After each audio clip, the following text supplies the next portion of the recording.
Sa mga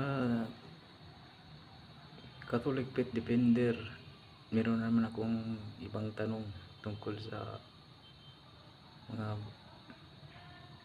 tungkol sa salitang Catholic. Ibig sabihin Catholic, universal. Ibig sabihin universal, lahat ng bansa na mayroong tao, meron kayong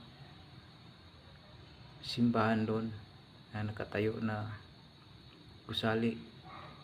Ibig sabihin doon kayo sumasamba, nagsisimba doon sa mga lahat ng bansa sa buong mundo ay mayroong Catholic. Alamin natin yung katotohanan doon sa mga Arab countries, lalo na sa Saudi Arabia. Mahigpit na pinagbabawal doon ang Kristyanismo o anumang reliyon, kundi Islam lamang. Alam natin yan.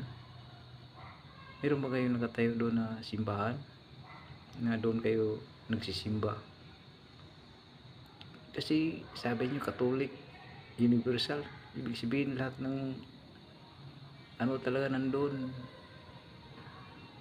yung Catholic kahit saang bansa. Yan ang universal. Wala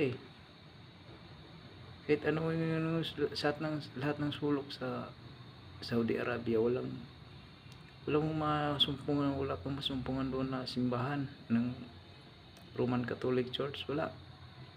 Paano nyo nasabing Catholic? Dapat hindi Catholic yung ginagamit nyo na salita. Halimbawa na lang, Roman Church of Christ 33 AD.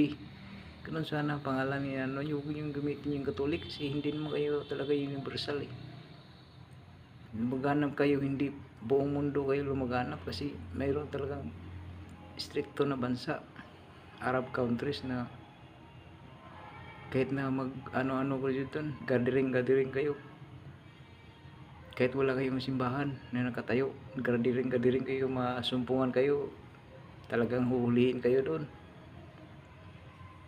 Anuhin nyo yung nyo, mali yung Catholic na ito sa akin, sinasabi ko lang ang katotohanan. Dahil Catholic means sa yan, universal talaga Ibig sabihin universal, buong daigdig nandun mayroong Catholic, mayroong Roman Catholic Church. Yan lang ang ko, yung parang mali talaga yung gamit nyo na word na Catholic Ito hindi pagpapatikos, kundi inano ko lang yung sarili kong kalaman, kasi wala kahit wala talagang Roman Catholic Church na simbahan doon sa Saudi Arabia.